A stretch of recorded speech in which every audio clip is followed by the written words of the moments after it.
The smell of institutional bleach is a ghost that never truly leaves the back of your throat. It is a sterile, biting scent that carries the weight of 100 lost arguments and 1,000 forced sedatives. In my previous life, it was the last thing I inhaled. I remember the cold linoleum floor of the state psychiatric ward, the aggressive flicker of a dying fluorescent bulb, and the heavy, metallic taste of blood as the aneurysm finally claimed my sanity. My last memory was the sound of a heart monitor letting out a flat, continuous scream, a high-pitched obituary for a woman who died because of a sister's greed and a husband's forged signature. Then, I gasped. The air that rushed into my lungs was not chemical-heavy or thin. It was thick with the scent of expensive white lilies, hairspray, and the crisp, mountain oxygen of aspen. The flat line was gone, replaced by the rhythmic, expensive ticking of a Cartier clock on a gilded vanity. I was not in a scratchy blue hospital gown. I was draped in 5 layers of custom-made silk organza. The corset was tightened to a surgical precision, cinching my waist into a silhouette of fragile perfection. I looked down at my hands. They were manicured, unbruised, and steady. On my left ring finger, the 5-carat thorn diamond caught the midday sun, throwing prismatic shards of light across the room. It was a cold, hard stone, a symbol of a fiduciary duty I had once mistaken for love. I stared into the mirror. The woman looking back was 27, vibrant, and walking toward a guillotine she had mistaken for an altar. Elena? Seriously, you're ruining the vibe. Are you even listening to me? The voice was a familiar, melodic whine. I turned slowly. Sienna Vance floated through the doorway, a vision in blush-pink silk that cost more than a year of our father's mortgage. She was the golden child, the fragile socialite with a slight heart murmur that our mother, Brenda, wielded like a tactical weapon against any form of accountability. Sienna was a parasite wrapped in designer labels, and in my past life, I had spent every waking breath protecting her from her own consequences. You look flushed, Sienna said, narrowing her eyes. She reached out, her fingers brushing the lace on my shoulder with a possessiveness that made my skin crawl. Anyway, as I was saying, I need to ride in the lead car. The 1967 Cadillac Eldorado. You can take the armored SUV with Mom and Dad. I need to get some content for my Instagram reel before the wind ruins my hair, and you know how my palpitations get in enclosed spaces. It's my dream car ride, Elena. Don't be a bridezilla. In my previous life, this was the moment I had walked outside, seen our Uncle Silas chugging whiskey from a silver flask, and dragged Sienna out of that car by her hair. I had screamed. I had caused a hysterical scene in front of Julian Thorne's billionaire parents. Because I had saved her life, there was no accident. Because there was no accident, I was the unhinged, jealous sister who tried to ruin a wedding. That scene was the first brick in the wall of my eventual commitment to the asylum. A clinical detachment settled in my chest, precise and freezing. My pulse remained perfectly flat. The Cadillac, I whispered. My voice was smooth, like a blade sliding through silk. Yes. Come on, Sienna pouted, crossing her arms. It's just a car ride. Julian won't even care. He's already at the estate anyway. I looked at her, really looked at her. I saw the predatory glint in her eyes, the same eyes that would eventually watch me rot in a psychiatric ward while she wore my wedding earrings. I saw the calculated tilt of her head. She lived for the drama, for the moment our mother would rush in to scold me for not putting family first. You're right, Sienna, I said, a genuine smile touching my lips, a smile that did not reach my eyes. The lighting on Canyon Road is spectacular this time of day. You should definitely be in the lead car. You deserve to be in the spotlight today. Sienna blinked. She had been bracing for a fight. The sudden lack of resistance made her stumble, metaphorically. Really? You're okay with it? I want you to have exactly what you deserve, I replied. I turned back to the vanity. The silver ring held the keys to the Eldorado.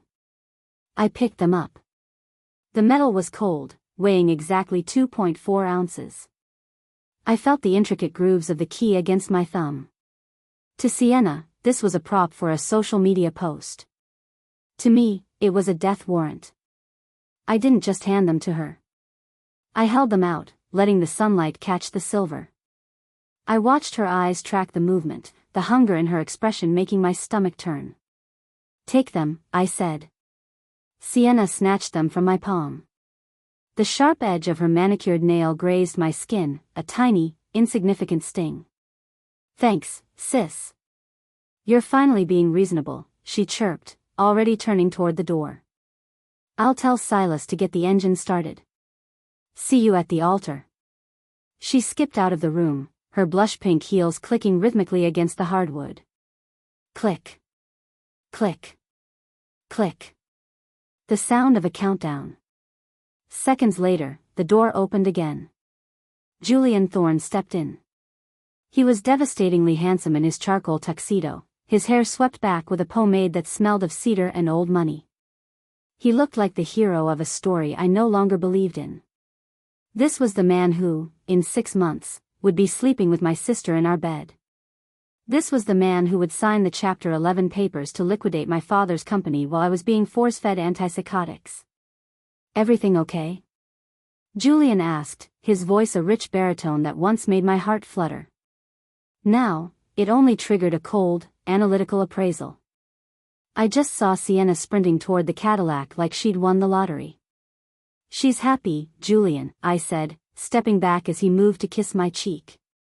I tilted my head just enough so his lips hit the air near my jaw. "She wanted the lead car. I gave it to her." Julian frowned, adjusting his cufflinks, a pair of heirloom sapphires. "The Eldorado? We paid a premium for that rental. It was supposed to be your grand entrance, Elena. It's a bit much, isn't it? Even for her?" "I'm done fighting her for the lead, Julian," I said. I picked up my bouquet, the stems of the white lilies cold and damp in my hand. "I think it's time we all saw where Sienna's choices lead her, don't you?" He sighed, the sound of a man who found the petty squabbles of women beneath his pay grade. "Fine. If you're sure. Let's get moving. My mother is already checking her watch." I followed him out of the suite.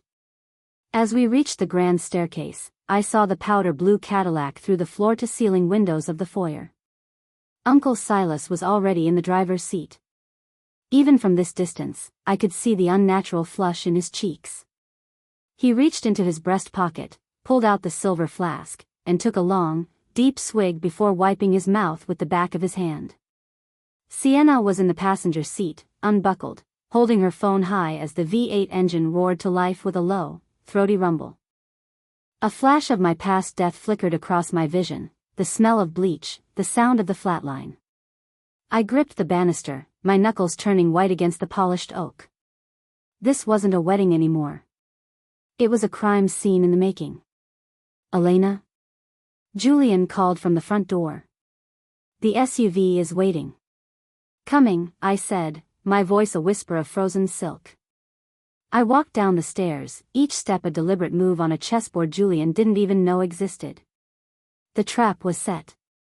The keys were in her hand. And for the first time in 2 lifetimes, I was the one holding the remote. As the black SUV pulled onto the main road, trailing exactly half a mile behind the powder blue Cadillac, I leaned my head against the cool, tinted glass. My father was talking about the weather. My mother was adjusting her fascinator. But I was looking at the clock on the dashboard. 11:38 a.m. In 4 minutes, the Cadillac would reach the Devil's Curve. In 4 minutes, Uncle Silas's delayed reaction time would meet a concrete barrier at 60 miles per hour. And I was going to be the only witness who didn't scream. The interior of the black Cadillac Escalade smelled of new leather and Julian's clinical, over-engineered success.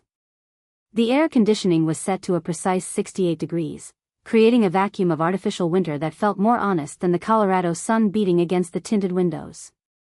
To my left, Julian was a study in high-frequency indifference. His thumbs moved with a flicking, mechanical grace over the screen of his phone, navigating the crimson and emerald columns of a Bloomberg terminal. For Julian, the world was a zero-sum game played in basis points. He wasn't going to a wedding, he was attending a branding event. The Thorne family's upcoming IPO was a $3 billion ghost that sat between us in the leather-stitched seat, more tangible and demanding than the woman he was ostensibly about to marry. The markets are twitchy today, he muttered, not looking up. The blue light of the screen reflected in his pupils, making his eyes look like cold, digital stones. The volatility index is up. We need a clean quarter, Elena. No distractions. No Sullivan family drama. I understand, I said. I watched the way his jaw muscle twitched, a minor, tectonic shift in his perfect facade. A clean exit for the investors. That's the priority. He finally looked at me, his gaze scanning my face as if searching for a typo in a contract. You're being remarkably compliant today. It's a good look for you. It's professional. I didn't answer. I looked past him, through the window, toward the winding strip of asphalt known as Canyon Road. Half a mile ahead, the powder blue El Dorado was a flickering speck of sapphire against the deep greens of the pine forest. In that car, Uncle Silas was navigating a different kind of volatility.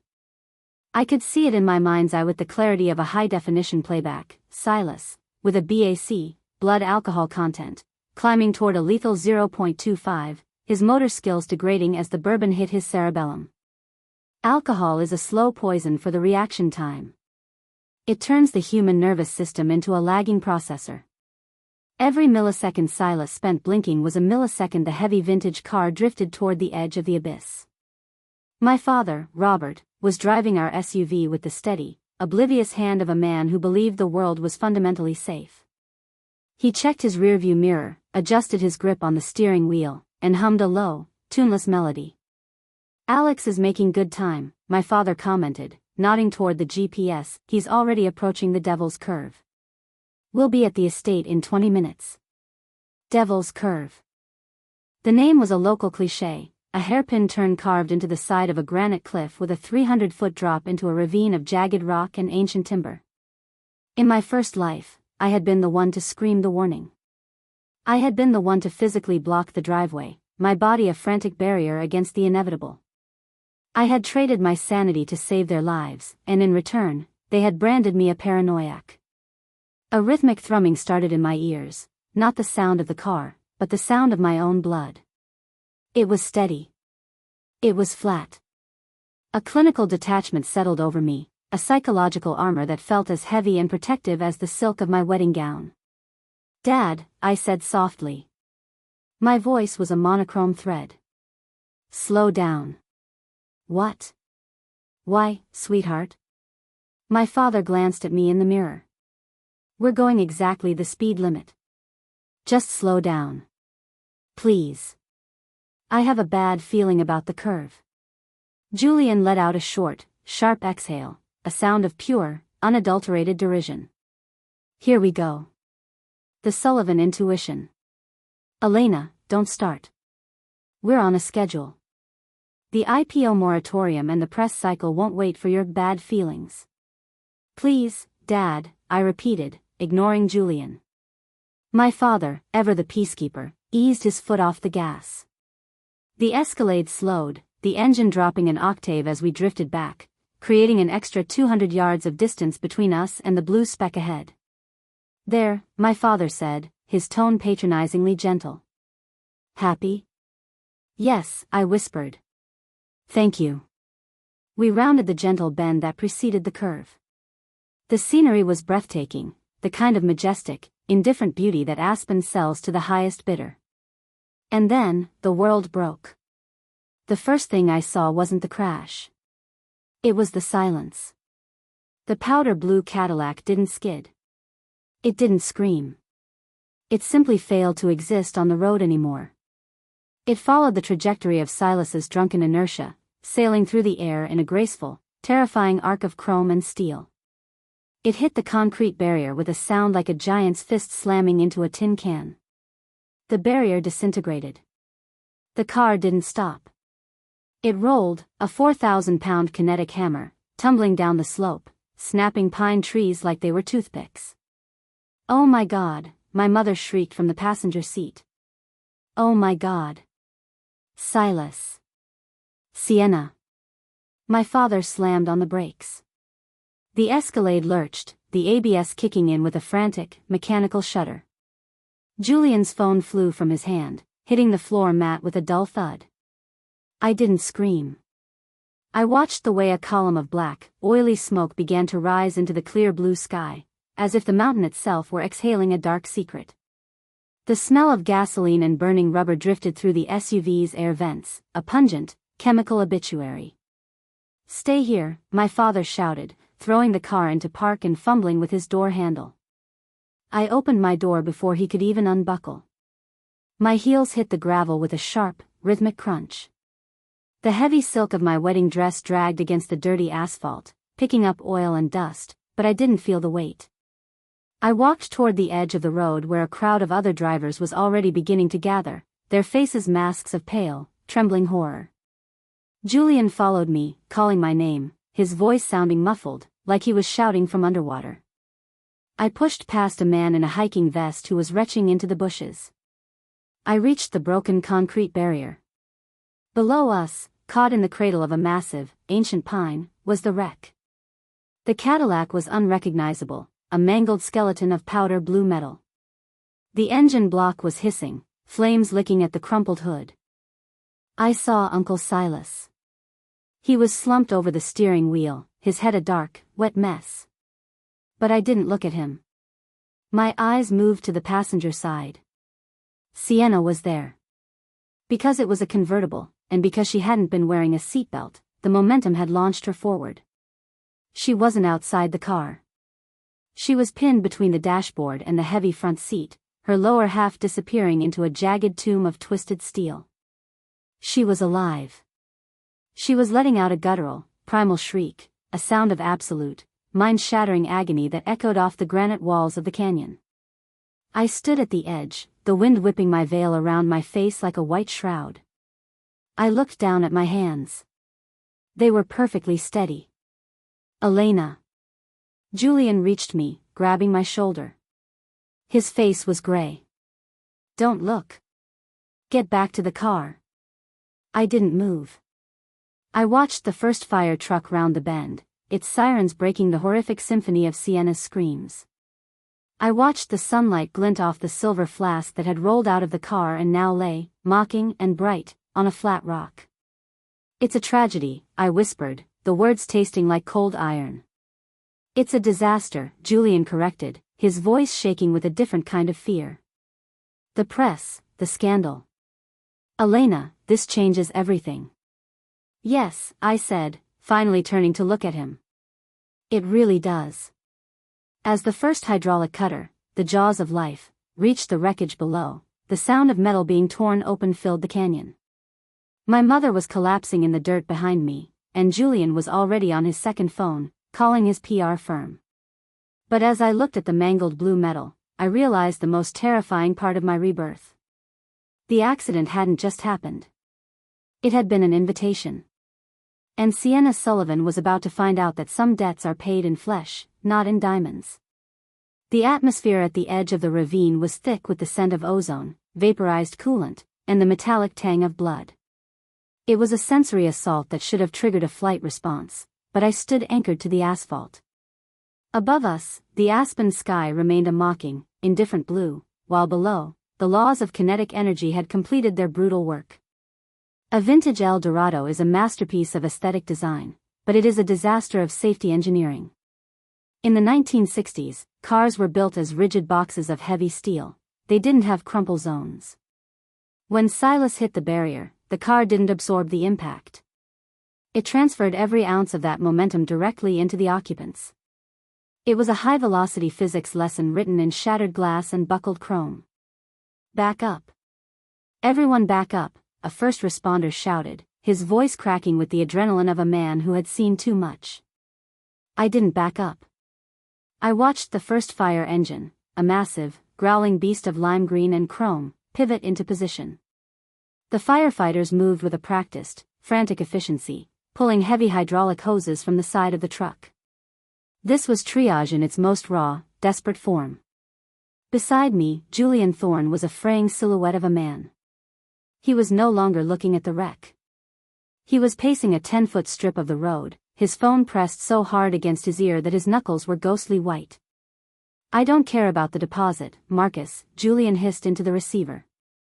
His voice a sharp, jagged whisper. "I need a media blackout. Now.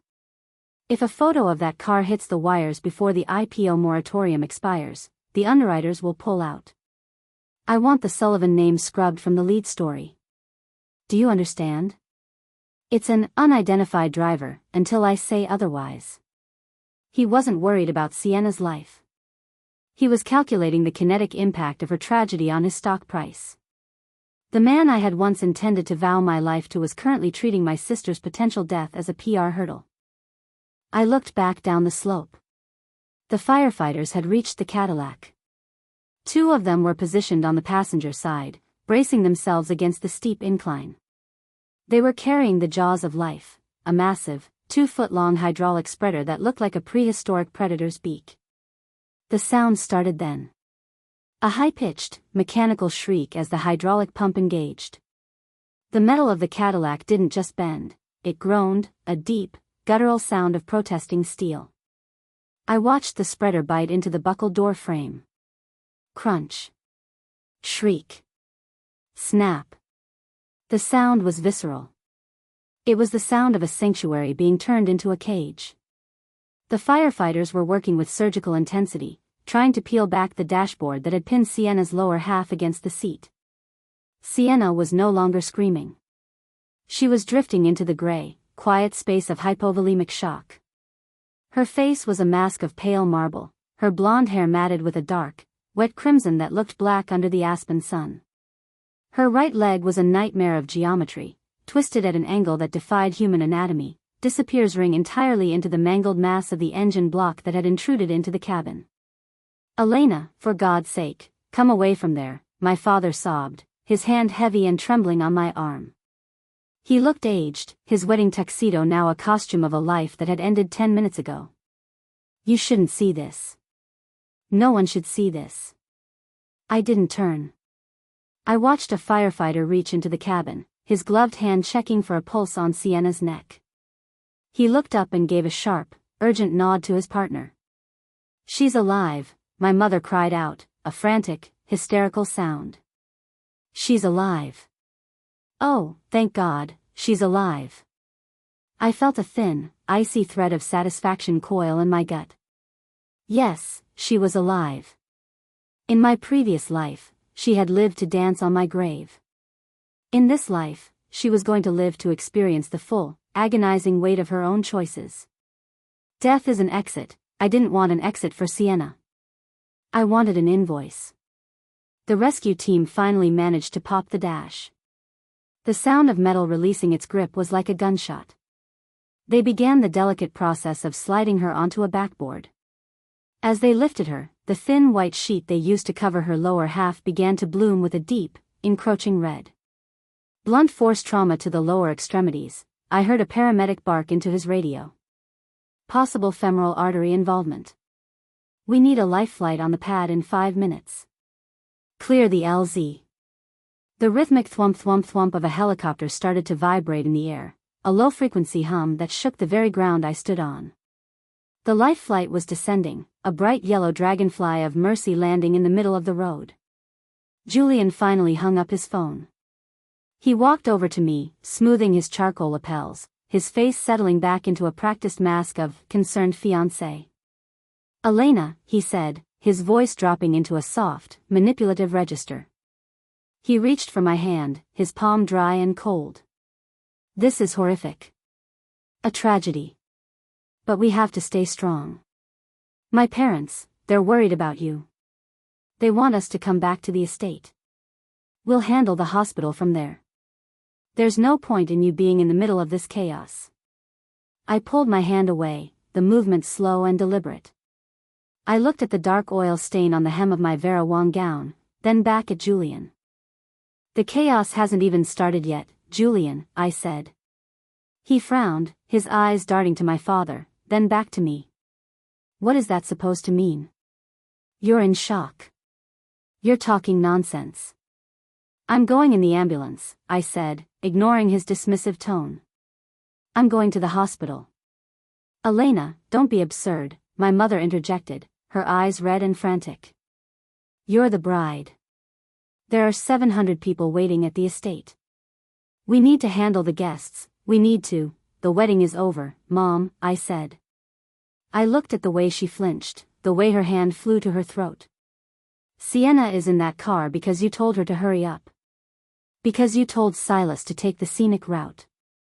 I think the guests can wait for their champagne. The silence that followed was absolute.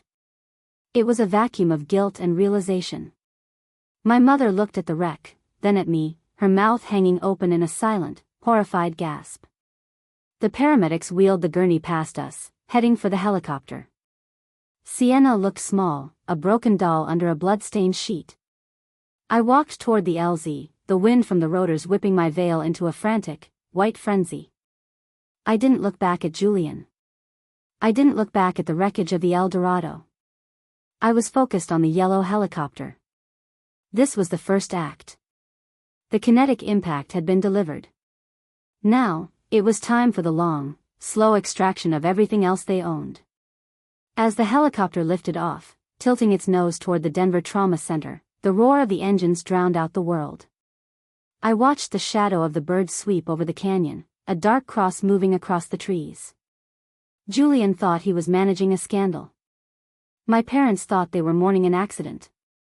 But as I touched the 5-carat diamond on my finger, I knew the truth. This wasn't an accident. It was the first page of a liquidation audit, and I was just getting started. The intensive care unit of the Denver Trauma Center is a cathedral of high-stakes biology, built on a foundation of clinical white noise and the sharp, chemical bite of isopropyl alcohol.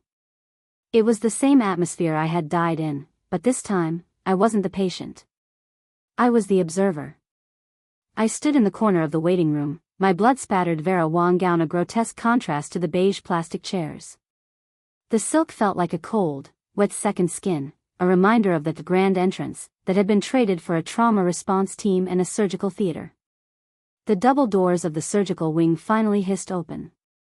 Dr. Harrison walked out, pulling off a blue surgical cap to reveal a forehead etched with the exhaustion of a 6-hour reconstruction attempt. His green scrubs were darkened with a Rorschach blot of Sienna's blood. My father stood up so quickly his chair screeched against the linoleum. Doctor? My daughter? Dr. Harrison let out a long, heavy breath, the universal sigh of a man delivering a life-altering verdict. Mr. Vance, we did everything possible to revascularize the lower extremity. But the crush injury was catastrophic. The metal from the dashboard didn't just break the bone, it turned the tibia into dust and severed the femoral artery in multiple locations. By the time the life flight landed, tissue necrosis had already begun. What are you saying? My mother whispered, her voice a fragile, breaking thread. To save her life, we had to follow the amputation protocol, the doctor said, his voice a monochrome of professional empathy. We performed a transfemoral amputation, above the knee. She is stabilized, but the next 48 hours are critical. The silence that followed was absolute. It was a physical weight, pressing the oxygen out of the room. My mother didn't scream, she simply folded, her body sliding down the wall as if her bones had turned to liquid. My father caught her, but his eyes were fixed on the floor, vacant and glazed. I looked at Julian. He was standing near the vending machines, his thumb rhythmically flicking the edge of his credit card. He didn't look at the grieving parents. He looked at the doctor, then at his watch. An amputation, Julian muttered, the word sounding like a slur. Christ. The optics, the charity gala next month. Elena, she's a thorn-adjacent socialite. This isn't just a medical issue, it's a branding catastrophe. She's a human being, Julian, I said, my voice flat and devoid of the heat he expected. She's your fiancé's sister. Exactly, he snapped, his blue eyes flashing with a predatory panic. And now she's a headline. Thorn wedding ends in DUI amputation. Do you have any idea what that does to the IPO moratorium? The investors want stability, not a Greek tragedy. A cold, dark satisfaction vibrated in the marrow of my bones. He was already detaching. He was a shark smelling blood in the water, but the blood was coming from the woman he was secretly sleeping with. An hour later, they allowed us into the ICU. The room was a symphony of humming machines and the rhythmic, hollow whoosh of a ventilator. Sienna lay in the center of the bed, looking impossibly small amidst the tangle of 4 lines and monitors. Her face was a patchwork of yellow and purple bruising, her blonde hair matted and dull. The sheet was the most terrifying part. It was a thin, white expanse of cotton. On the left side, there was the familiar silhouette of a leg. On the right, the sheet plummeted into a flat, agonizing void just below the hip. I stood by the bed, the scent of antiseptic and stale sweat filling my lungs. I watched the monitor, the steady, green jagged line of her heart rate. Beep. Beep. Beep. Sienna's eyelids fluttered. The drug-induced haze was beginning to lift. Her pupils were dilated, scanning the room with a glassy, unfocused terror. She looked at our mother, then at Julian, who was standing as far from the bed as possible, his hands stuffed into his pockets. Then, she looked at me. The recognition was instantaneous. The fog in her eyes cleared, replaced by a raw, feral realization. She tried to move, her body jerking against the restraints. Sienna, my mother sobbed, reaching for her hand. Sweetie, you're okay. You're safe. Sienna didn't look at Mom. Her hand, the one that had snatched the keys from me 3 hours ago, slowly moved toward her lower body. Her fingers trembled, crawling across the white sheet like a pale spider. She reached the point where the fabric flattened. Her breath hitched. A guttural, wet sound escaped her throat. She pushed down, her fingers searching for the knee, the calf, the heel. There was nothing but the mattress. The scream that followed was not human. It was a primal, soul-shattering shriek of absolute realization. It was the sound of a woman watching her future evaporate in a clinical white room. You, she shrieked, her voice tearing at her vocal cords. She pointed a shaking finger directly at my chest, her eyes wide with a frantic, drug-fueled hysteria. You did this. You let me take the car. You knew. You knew Alex was drinking. You wanted this. My mother gasped, her head snapping toward me, her eyes wide with a sudden, horrifying suspicion. Julian froze, his gaze darting between us like a cornered animal. I didn't flinch. I let my shoulders shake, forcing a single, perfect tear to spill over my eyelashes. I took a step closer to the bed, the silk of my dress rustling softly. Sienna, please, I whispered, my voice breaking with a calculated, sisterly sorrow. You're confused. The anesthesia, the trauma, you begged me for those keys. I only wanted you to be happy. I leaned in, under the guise of tucking a stray, blood-matted hair behind her ear. My mother was occupied with a nurse who was rushing in to check the alarms, and Julian was looking at the door, desperate for an exit. My lips brushed the side of Sienna's bruised face. Where no one else could hear, I let my voice turn into a sliver of ice. Yes, Sienna, I whispered. I knew. And now, every time you look down at that empty space, you'll remember the day you tried to steal my life and ended up losing your own. I pulled back, my face a mask of grief. The ICU monitors erupted into a frantic, high-pitched symphony of alarms. Sienna thrashed violently, her heart rate spiking into the danger zone. Get her away from me. Sienna screamed, her lungs rattling. She's a monster. She's a monster. She's having a phantom limb episode and severe post-traumatic delirium, a nurse shouted, pushing past me with a syringe of milky white sedative.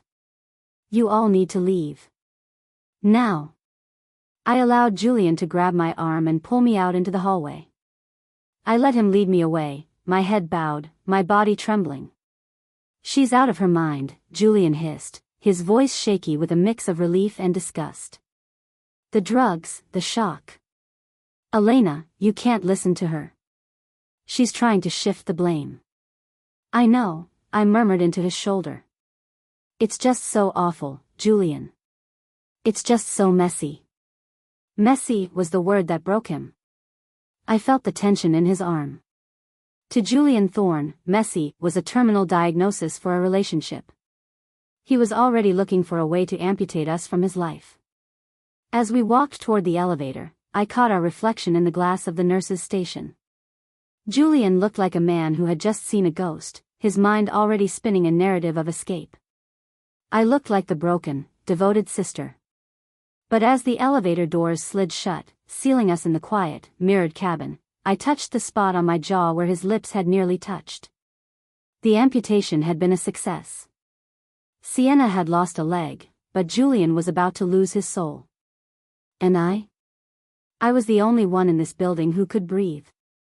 3 weeks after the accident, the Sullivan household no longer smelled like a home. It smelled like a transitional care facility, a sharp, suffocating blend of clinical iodine, sterile gauze, and the stagnant air of a room where the curtains are never drawn. My father had liquidated his 401k to pay for the out-of-network surgical fees and a specialized titanium wheelchair, but no amount of money could fix the psychic rot that had set in. To break the tension, or perhaps to finalize the terms of our impending surrender, Victoria Thorne, Julian's mother and the iron-jawed matriarch of the Thorne Empire, invited herself to Sunday dinner. The Thorne estate in Aspen was a monument to the IPO moratorium and the generations of old money that preceded it. The dining room was a cavern of polished mahogany and heavy velvet, cooled to a precise, unwelcoming 64 degrees. As we sat down, the clinking of silver against bone china sounded like small, metallic gunshots in the oppressive silence. Sienna sat at the far end of the table, a spectral version of her former self. She had spent 2 hours on her makeup, trying to reclaim the golden girl facade, but the heavy foundation couldn't hide the hollows beneath her eyes. She wore a long, flowing floral dress, the right side pinned back and draped to mask the flat, agonizing void on her cushion. "So, Robert," Victoria began, her voice a dry, aristocratic rasp. She dabbed her lips with a linen napkin, her eyes never leaving my father's face. "The Jackson County Sheriff's report has been finalized. Uncle Silas's BAC was 3 times the legal limit. It's a messy piece of business. Very public." My father stiffened, his fork frozen halfway to his mouth. "We're handling it, Victoria. The insurance adjusters are being difficult, but difficulty is an understatement," Victoria interrupted, her gaze shifting to Julian. "The Thorne Holdings IPO is scheduled for next quarter. The underwriters are already twitchy about reputational splash. We need to ensure that this family tragedy doesn't become a social liability for the firm." Julian didn't look up from his prime rib. He was a vice president of acquisitions, a man who dealt in the hard mathematics of profit and loss. To him, Sienna was no longer a person, she was a toxic asset that needed to be written off. "Julian has been by my side every day," Sienna suddenly blurted out, her voice high and brittle. She reached her hand across the table, her fingers trembling as she searched for Julian's. "He knows what really happened. He knows I'm still the same girl." Julian flinched. It was a micro-expression, a brief flash of pure, unadulterated repulsion that vanished as quickly as it appeared. He shifted his hand just enough so that she only caught the edge of his sleeve. "Sienna, please," Julian muttered, his voice a low, warning hum. "Not at the table." "Why not?" Sienna's eyes welled with frantic, drug-addled tears. "Are you ashamed of me now? Because of this?" She gestured wildly toward her wheelchair. The silence that followed was heavy enough to crush the lungs. Julian finally looked at her, his blue eyes as cold as a mountain lake. He didn't see a lover. He saw a liability that could trigger a fiduciary misconduct investigation if the press dug too deep into their history. "I think Elena and I need a moment to discuss the logistical adjustments for the wedding," Julian said, standing up abruptly. He didn't look at Sienna. He looked at me, a desperate, cornered glint in his eyes. "Elena, upstairs?" I stood up, my pulse remaining perfectly flat. "Of course, Julian." I followed him up the grand oak staircase to the guest suite. The air upstairs was warmer, smelling of cedar and forgotten storage. Julian closed the door with a sharp, final click and immediately leaned against it, ripping his silk tie loose from his collar. "God, Elena," he hissed, his face contorted in a mask of disgust. "I can't do it. I just can't." I stood in the center of the room, my hands clasped loosely in front of my silk skirt. "Can't do what, Julian?" "Be her crutch." He paced the length of the room, his heavy footsteps thumping against the Persian rug. "Did you see her?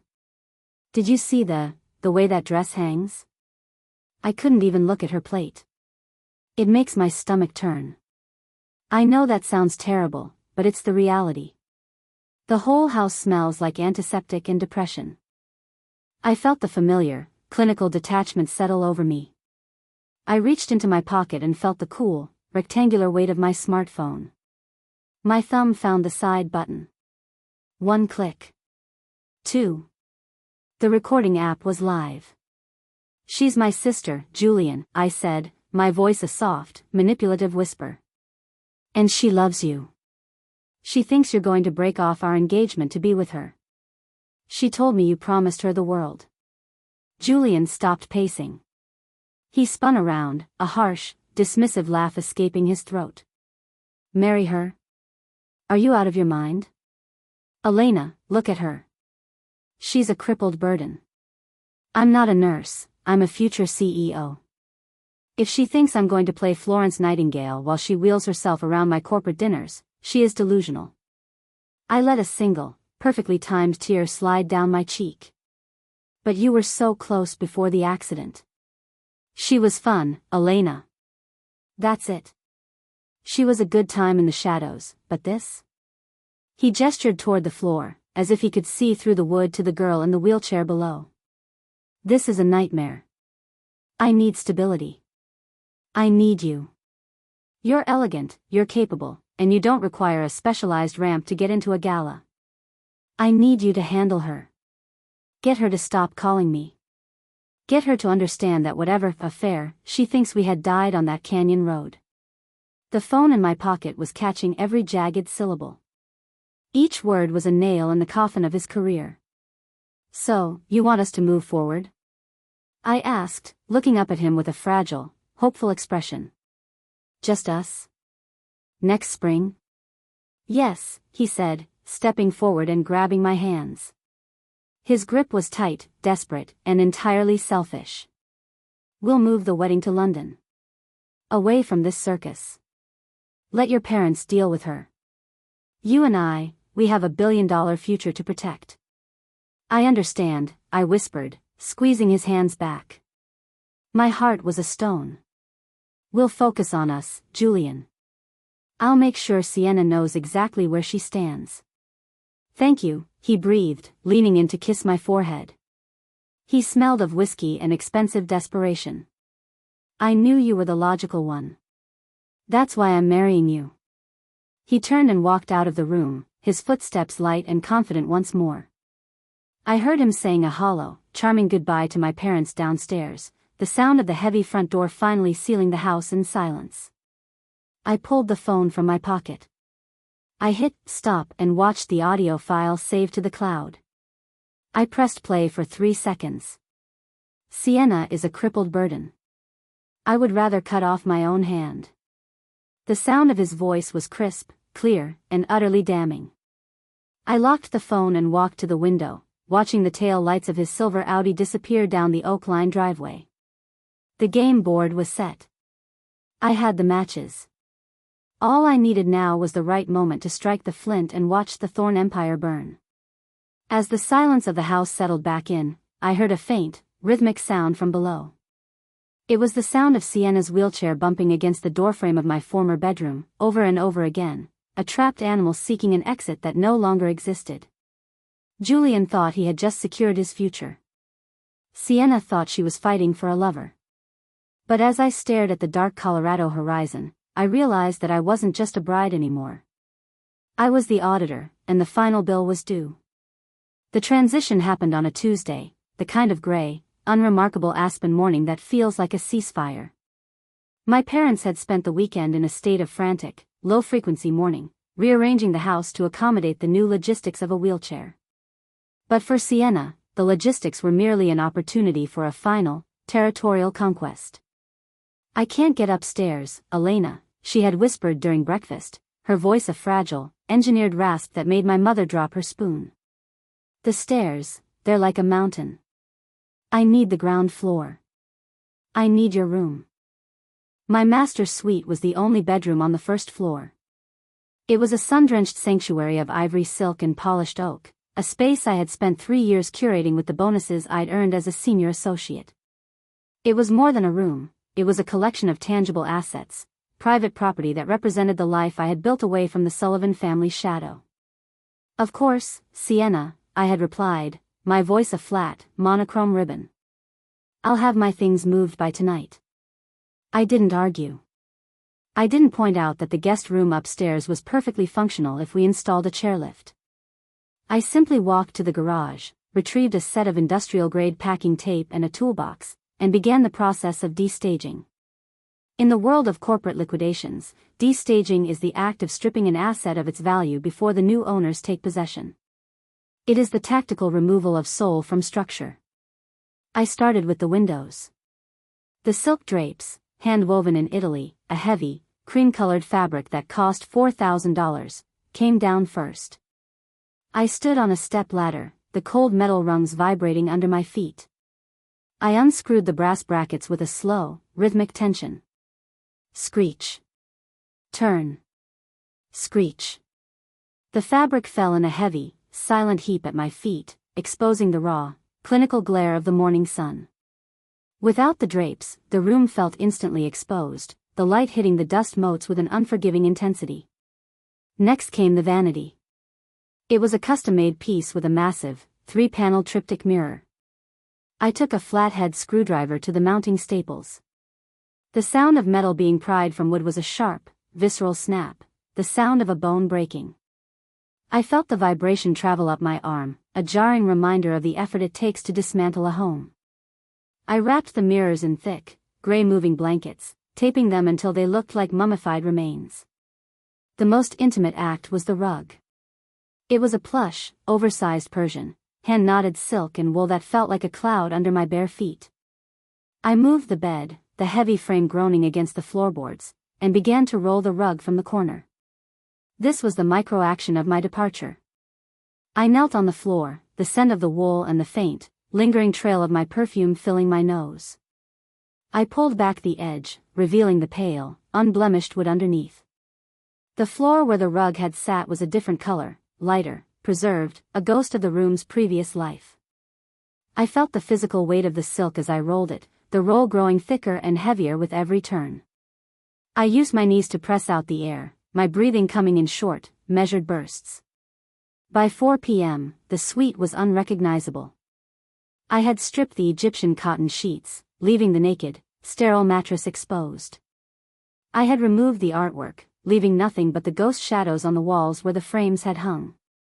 I had even unscrewed the designer light fixtures, replacing them with cheap, 50-cent utility bulbs that cast a harsh, jaundiced yellow glow over the space. The room wasn't a sanctuary anymore. It was a box. I was carrying the final box of my books when I heard the rhythmic, mechanical hum of the wheelchair in the hallway. Sienna appeared in the doorway, her floral skirt draped over the titanium frame, her face set in a mask of expectant triumph. She stopped at the threshold. Her eyes scanned the barren walls, the naked floor, the yellow light. The triumph flickered and died, replaced by a sudden, sharp confusion.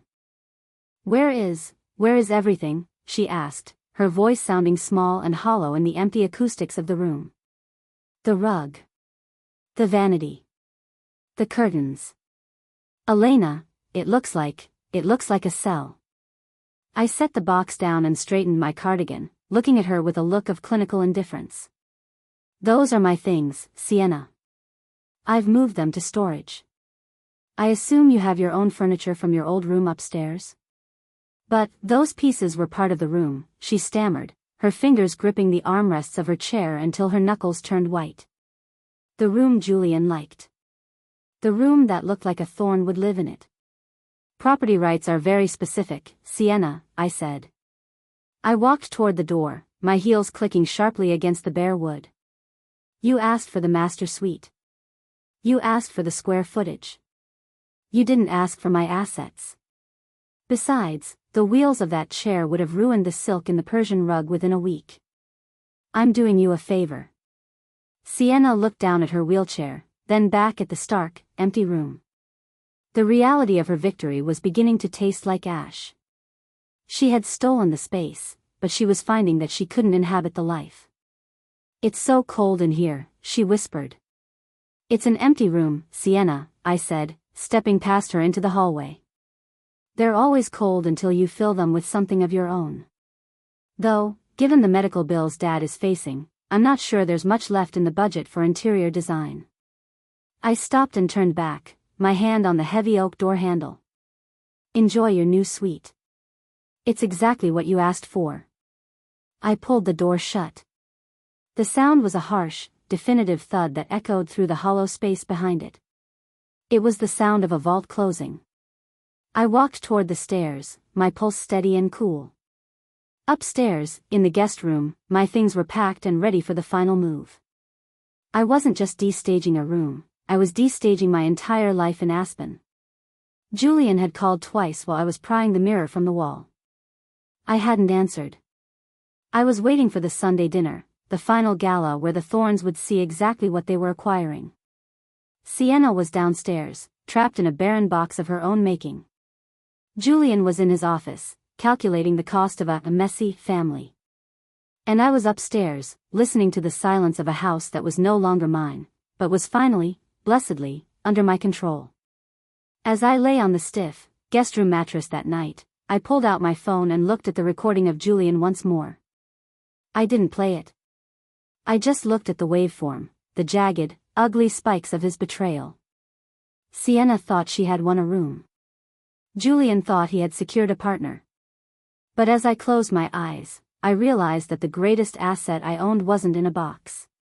It was the silence I was keeping, and the sound it would make when it finally broke. The dining room of the Vance household had become a pressurized chamber, a space where the air felt thick with the humidity of impending ruin and the sharp, antiseptic scent of Sienna's medical dressings. My mother had spent 8 hours roasting a prime rib, a desperate culinary sacrifice intended to appease Victoria Thorne. But as Victoria swept into the room in a charcoal Chanel suit, her eyes scanned the space with the clinical detachment of a liquidator. She didn't see a home, she saw a sinking ship. The air in here is quite heavy, Brenda, Victoria remarked, her nose wrinkling as she sat at the head of the table. One can almost smell the insurance premiums. The clinking of silverware against bone china was the only soundtrack for the first 10 minutes. It was a rhythmic, agonizing percussion. I watched Julian. He sat to my right, his posture a study in rigid, high-frequency anxiety. He was obsessively straightening his fork, moving it 3 millimeters to the left, then back, his fingers trembling with the ghost of a reputational damage panic. Sienna was positioned at the far end, a spectral figure in an oversized silk dress. She had spent the afternoon applying layers of waterproof mascara, preparing for a performance of the brave victim. She kept her gaze fixed on Julian, her eyes wide and pleading, searching for a flicker of the secret intimacy they had shared before the canyon road claimed her leg. So, Julian, Sienna began, her voice a fragile, engineered tremor. I saw the press release for the Thorne IPO. It looks like everything is back on track. I'm so glad the accident didn't hurt your future. Julian didn't look up. He took a sip of a heavy Cabernet, his throat working in a hard, visible swallow. The underwriters are satisfied with the media blackout, Sienna. It's handled. Handled, Sienna repeated, a bitter, hysterical edge creeping into her tone. Is that what I am now? A line item to be handled? Sienna, please, my father warned, his voice sounding hollow and exhausted. No, Dad, she snapped, her knuckles turning white as she gripped the wheels of her chair. She turned back to Julian, her eyes burning with a toxic mix of hope and vengeance. Julian and I have a connection that goes beyond optics. He's been my rock. He knows that once I'm fitted for the prosthetic, things can go back to how they were. Tell them, Julian. Tell them how you feel about our future. The silence that followed was absolute. It was a vacuum of oxygen. Julian's face went from pale to a mottled, ugly crimson. He looked at his mother, whose expression was a mask of aristocratic ice, then at me. Sienna, you're confused, Julian stammered, his voice cracking. The medications, the nerve pain, you're projecting. Projecting? Sienna's voice rose to a shriek. We slept together for a year before the wedding.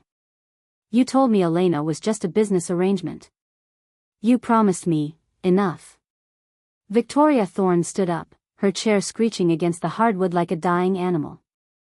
Julian, what is the meaning of this tawdry outburst? She's delusional, mother. Julian shouted, standing up so abruptly he knocked over his wine glass. The red liquid bloomed across the white tablecloth like a fresh chest wound. She's hooked on oxycodone and self-pity. I never promised her anything.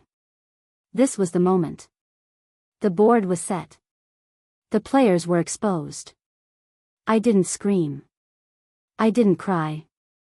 I slowly reached into the pocket of my silk blazer and pulled out my smartphone. The movement was deliberate, a slow-motion execution. I placed the phone flat on the center of the mahogany table, right in the middle of the spreading wine stain. The weight of the device made a soft, definitive clack against the wood. Elena, what are you doing? Julian hissed, his eyes wide with a feral, cornered terror. I think we need to verify the narrative, Julian, I said. My voice was a monochrome ribbon of ice. In my line of work, we call this audio authentication. It's important for the record. I tapped the screen. The volume was already at maximum. The recording began. I can't be her crutch, Elena. I just can't. Did you see the blanket? I couldn't even look at it. It makes my stomach turn. I know that sounds terrible, but it's the truth. Sienna let out a choked, ragged gasp, her hands flying to her mouth. Her eyes darted to Julian, who was frozen, his mouth hanging open in a silent, horrified oh. The recording continued, loud and unforgiving in the dead air of the dining room. Sienna is a crippled burden. If she thinks I'm going to play Florence Nightingale while she wheels herself around my corporate dinners, she is delusional. I would rather cut off my own hand. I tapped the screen again. Silence rushed back into the room, heavier than gravity. I watched the physical dissolution of Julian Thorne. His shoulders slumped, his polished facade crumbling into a heap of sweaty, upper-class panic. To his left, Victoria was no longer looking at him. She was looking at the phone as if it were a poisonous viper. Julian, Sienna whispered, the word a shattered thing. You said those things? You said I make your stomach turn? Sienna, it was a moment of stress. I didn't, you monster, my father roared, standing up and grabbing Julian by the lapels of his tuxedo. The force of it shook the table, sending the silverware rattling. You coward. You were in our house, eating our food, while you talked about my daughter like she was a piece of rotting meat? Robert, let him go, Victoria said, her voice a sharp, clinical blade. She stood up, smoothing her Chanel jacket with a terrifying composure. Julian, the car. Now. Mother, wait, there is no wait, Julian, Victoria interrupted, her eyes flashing with a pure, aristocratic contempt. You have committed a catastrophic breach of fiduciary duty to this family and the firm. This is no longer a private matter. This is a liability. Victoria turned to my parents, ignoring the sobbing Sienna. Brenda, Robert. This dinner is over. My attorneys will contact you regarding the formal dissolution of the engagement and the recovery of the Thorne family heirlooms. Julian, if you are not in the car in 60 seconds, I will have the board initiate a morality clause exit on your shares. Victoria marched out of the room without a backward glance. Julian looked at me, a wild, cornered look in his eyes. He looked like he wanted to strike me, but the presence of my father and the cold, unyielding weight of the recording held him in place. Why? He croaked, his voice thick with a ruined, selfish grief. Why would you do this, Elena? You've destroyed everything. The IPO, the wedding, the Sullivan name, why? I stood up, smoothing my skirt, my pulse a perfectly flat line. I looked him directly in the eyes that had watched me rot in a psychiatric ward in another life. Because, Julian, I said, my voice a whisper of frozen silk. You said you didn't want to be tied to a burden. I'm just fulfilling your wish.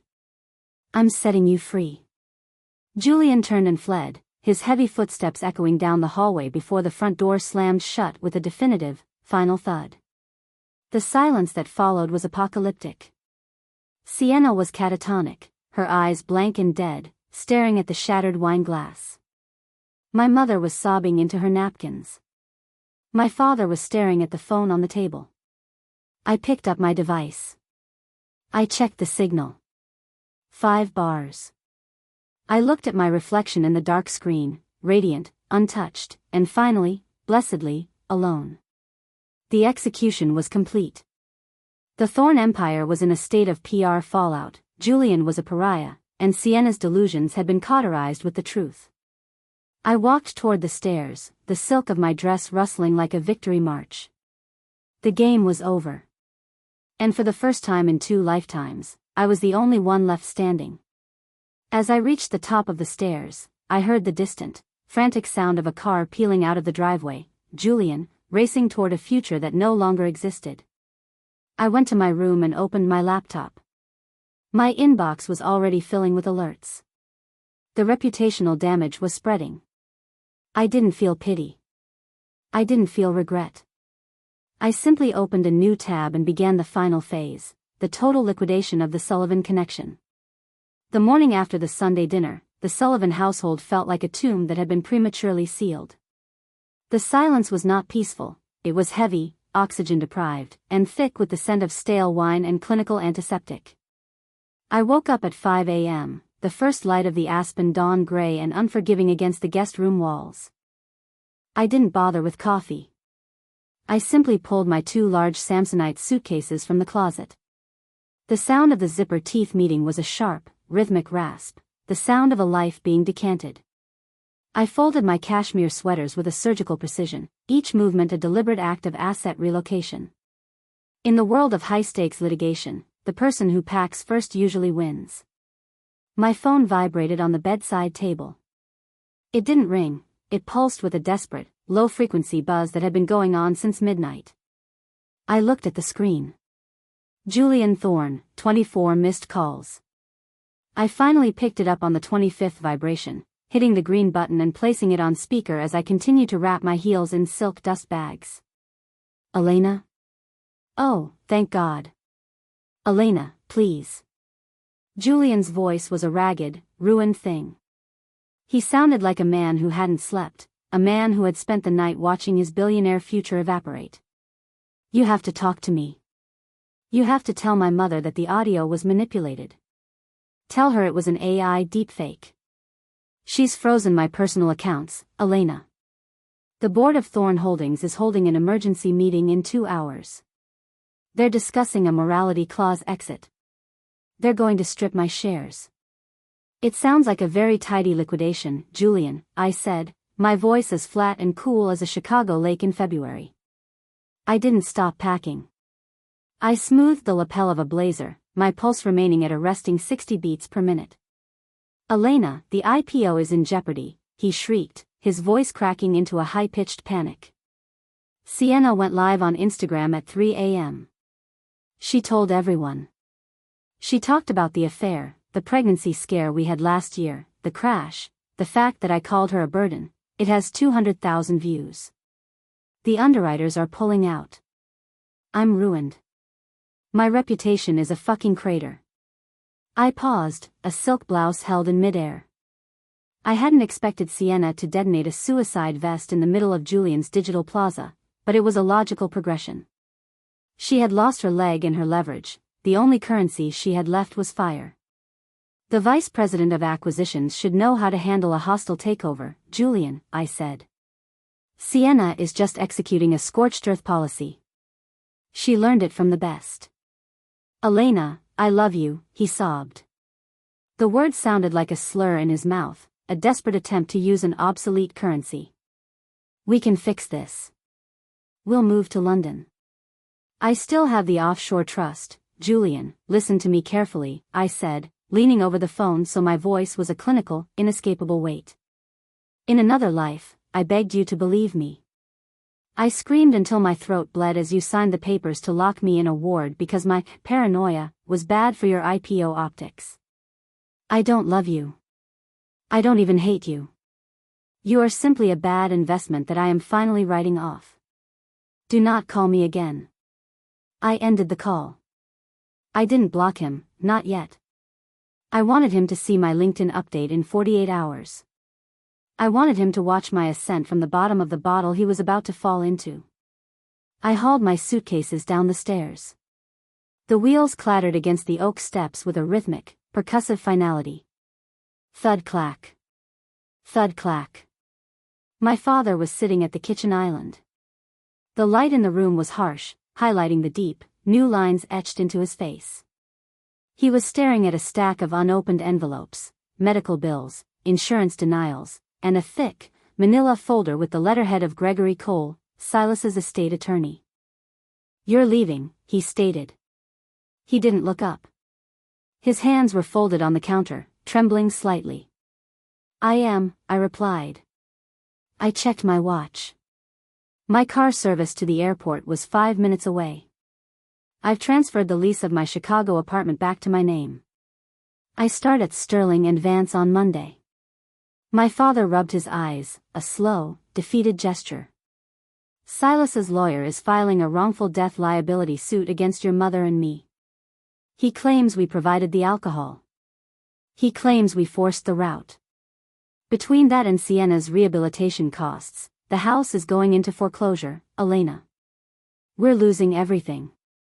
I felt a brief, phantom pang of sorrow for the man who had taught me how to ride a bike, but I quickly cauterized it with the memory of the same man sitting silently while I was dragged into a state ambulance. You should hire a good attorney, Dad, I said smoothly.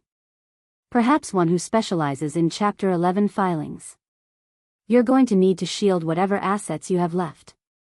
Before he could respond, my mother walked into the kitchen. Her hair was a mess, her eyes red and feral with a dangerous maternal rage. She looked at my suitcases and let out a sharp, hysterical laugh. You're just going to walk out, she hissed, pointing a trembling finger at me. After you destroyed your sister's life? After you leaked that recording and ruined our standing with the Thorns? Your sister is in there contemplating suicide, and you're packing for Chicago? I let go of my luggage handle and walked toward her. I didn't cower. I stood perfectly straight, my posture a study in corporate elegance. I didn't destroy her life, Mom. I simply stopped preventing her from destroying it herself, I said, my voice a whisper of frozen silk. For 27 years, you told me to put family first. I did exactly what you asked. I gave her the keys. I gave her the spotlight. I gave her Julian. This is the result of your parenting, not my malice. You are a monster, she whispered, a tear tracking through her heavy foundation. You knew Alex was drunk. You let her get in that car. She demanded the keys, Mom. And you told them to take the scenic route, I countered. I'm not a monster. I'm just a mirror. And you all finally have to look at your own ugly reflections. The doorbell rang. 2 sharp, professional chimes. I grabbed my bags and walked toward the door. I didn't look back at the kitchen. I didn't look toward the master suite where Sienna was currently rotting in her barren box. I walked out into the crisp aspen morning. The air was cold, clean, and entirely mine. The black sedan was waiting at the curb. The driver took my bags, the trunk closing with a muffled, expensive thud. As the car pulled away, I looked back at the Sullivan house one last time. It looked small, a fragile structure of wood and ego that was already beginning to collapse under the weight of its own lies. I leaned back into the leather seat, the scent of the interior, neutral, clean, and professional, filling my lungs. The liquidation was complete. I had shed the dead weight of a family that never loved me. I was heading toward a city of glass and steel, toward a life that was finally, unequivocally, under my own management. As the sedan reached the highway, my phone buzzed one last time. It was a news alert from the Aspen Daily. Thorn Holdings IPO delayed indefinitely amid scandal. I smiled, a genuine, cold smile, and turned the phone face down. The fire was burning exactly as I had designed it. And as I closed my eyes, I realized the most beautiful part of the blaze: I was the only thing that didn't burn. The skyline of Chicago in November is a jagged, monochromatic masterpiece of steel and ice. 14 months had passed since I left the Aspen Valley, and the thin, suffocating mountain air had been replaced by the roar of the L train and the relentless, freezing wind of the magnificent mile. I stood in my corner office on the 52nd floor of Sterling and Vance, the floor-to-ceiling glass vibrating almost imperceptibly with the city's pulse. My reflection in the window was a stranger to the woman in the organza gown. I was wearing a charcoal gray tailored suit that cost more than my father's first car. A Patek Philippe sat on my wrist, its rhythmic, mechanical ticking the only sound in the room. I was no longer a bride-to-be, I was a managing partner in the M&A, Mergers and Acquisitions, division, a woman who dismantled and rebuilt empires for breakfast. I turned from the window and sat in my ergonomic leather chair, the material groaning softly under my weight. My desk was a barren expanse of polished obsidian. On it sat a single cup of black coffee, the steam rising in a thin, lazy spiral. I watched a bead of condensation track down the side of the ceramic, a slow-motion descent that reminded me of the wine stain on a white tablecloth a lifetime ago. My laptop chimed, a sharp, professional notification. It was an email to my personal account, redirected through 3 layers of filters I'd set up to keep the ghosts out. The subject line was blank. The sender was an address I didn't recognize, but the area code of the recovery phone number was unmistakably Colorado. I felt a quiet satisfaction, cold and precise, resonate in my chest. I took a sip of the coffee, bitter, hot, and clean. Then, I clicked. Elena. The text was small, cramped, and desperate. I could almost smell the stale air of a cramped apartment through the screen. I know you hate me. I know I deserve it, but I don't know what else to do. Mom and Dad lost the house last month. The wrongful death liability suit from Silas's estate completely bankrupted them. We're living in a 2-bedroom apartment above a dry cleaner in a part of Denver you wouldn't even recognize. The building doesn't have an elevator, Elena. I'd been trapped inside for 3 months because my insurance denied the repairs for my prosthetic leg, and Mom is too exhausted from working double shifts at a diner to carry me down the stairs. I paused, leaning back. I pictured Sienna Sullivan, the former golden child, trapped in a walk-up above a laundromat, listening to the hum of the industrial dryers. The irony was a physical heat. She had wanted the spotlight, now she was living in the shadows of a city that didn't know her name. Julian got fired from Thorn Holdings, the email continued. His mother completely disinherited him to save the firm's reputational damage. I heard he's managing a third-rate sports bar in Aurora and drinking himself to death. He blocked me on everything, Elena.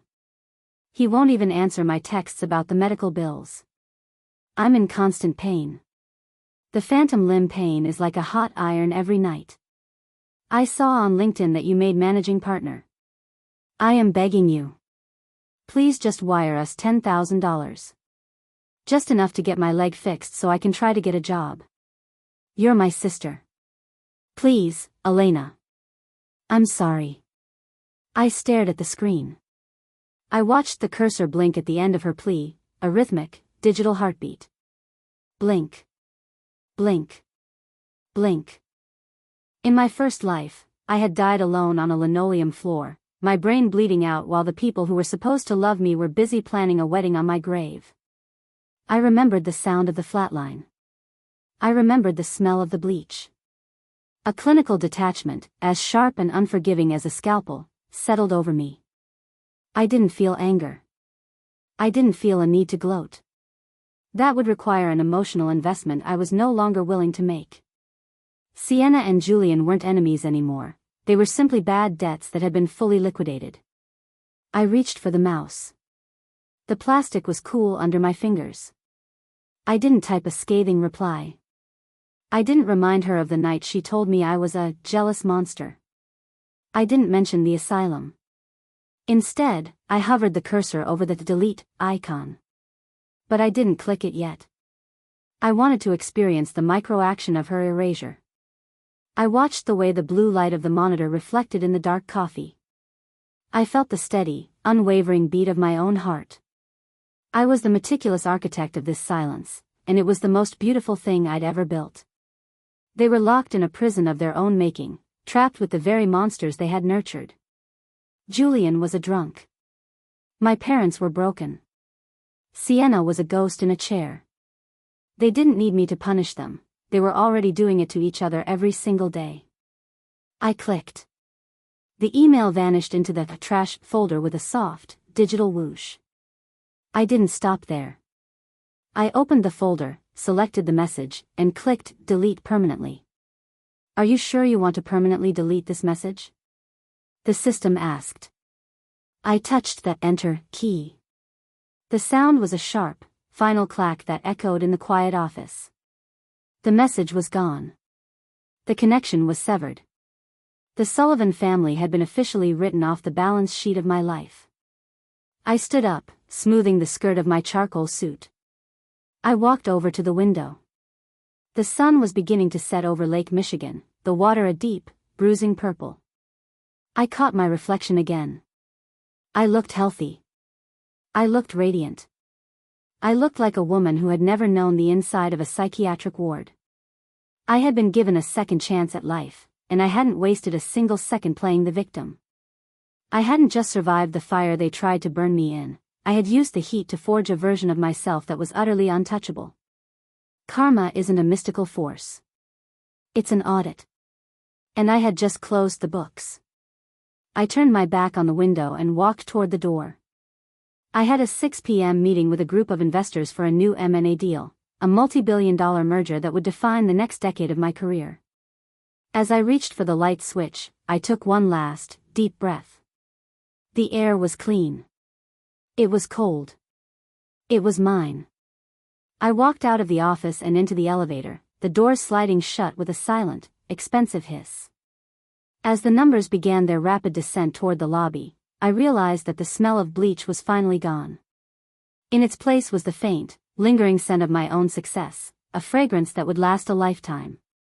The past was a ghost, and I was finally, blessedly, the only one left alive. The Chicago night was a sprawling circuit board of gold and mercury, an electric grid of ambition that stretched into the dark horizon of Lake Michigan. I stood in the lobby of the Sterling and Vance Tower, the marble floors polished to such a high gloss that I felt like I was walking on water. Every step of my Italian-made pumps produced a sharp, rhythmic echo, a confident, metallic percussion that announced my arrival to the world. A man was waiting for me near the bank of high-speed elevators. Marcus Thorne, no relation to Julian, a coincidence of nomenclature that I found perpetually amusing. Marcus was a senior partner at our rival firm, a man who spoke in market caps and thought in decades. He looked at me with a gaze that wasn't tempered by the soft, domestic expectations Julian had once harbored. He saw me as a peer. A predator. The audit is complete on the Miller-Hedge merger, Marcus said, his voice a low, steady baritone as he fell into step beside me. He didn't offer to carry my briefcase. He knew better. The board is terrified of you, Elena. They've seen what you did to the Thorne holdings in Aspen.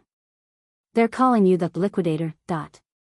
I prefer architect, I said, my voice a monochrome thread of frozen silk. We stepped into the elevator, the doors closing with a silent, pressurized hiss. As the lift accelerated, I felt the familiar, gentle pressure in my chest, the physical sensation of rising. I caught our reflection in the mirrored walls. We looked like a power couple from a noir film, sharp edges, cold eyes, and a shared understanding that the world was not something to be endured, but something to be managed. I heard about your sister, Marcus said, his tone devoid of pity. It was a simple data point.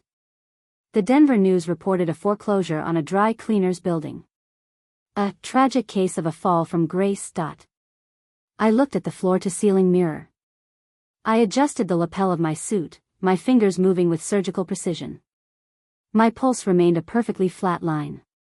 Grace is a fragile asset, Marcus, I said. It requires a foundation of truth. Without it, the structure was always destined for collapse. We reached the roof deck of the private club. The air was frigid, the wind whipping off the lake with a violence that made the glass railings shudder. I walked to the edge, looking down at the city I had conquered. In my previous life, I had been a ghost, a woman erased by the people who shared my DNA. I had been a casualty of their convenience. But as I stood there, the 5-carat diamond long gone, replaced by the weight of my own achievements, I realized that karma isn't a mystical force that balances the universe. Karma is an audit. It is the meticulous accumulation of every choice, every betrayal, and every compromise, eventually presented as a final bill. I hadn't destroyed the Sullivan family. I had simply stopped paying their debts. I had let the interest accrue until the bankruptcy was inevitable. I took a sip of the vintage scotch Marcus handed me. The liquid was peat and fire, a clean, burning sensation that settled in my throat. What now? Marcus asked, looking out at the glittering grid. Now, I said, a genuine, cold smile finally touching my lips. I enjoy the fragrance of a quiet life. I turned my back on the skyline, the wind, and the ghosts. I walked toward the bar, my step steady and sure. I didn't look back. There was no need. The books were closed, the past was liquidated, and for the first time in 2 lifetimes, the only person I had to answer to was the woman in the glass. The smell of betrayal is something that never washes out, but the sweet scent of absolute revenge, that is a fragrance that lasts a lifetime. Elena Vance didn't just escape her tragic fate, she rewired the entire timeline to ensure the people who destroyed her became the architects of their own utter ruin. She proved that sometimes, the most dangerous thing you can do to a toxic person is simply hand them the keys, and let them drive themselves off the cliff. If you were captivated by Elena's cold, calculating journey and the brutal reality of karma catching up to Sienna and Julian, make sure to show your support. Hit that like button to feed the algorithm. Share this video with anyone who loves a deliciously dramatic revenge story. And most importantly, subscribe and ring the bell so you never miss another heart-pounding tale of betrayal, rebirth, and ultimate justice. Drop a comment down below. Would you have let Sienna take the car, or would you have stopped her? Let's talk about it.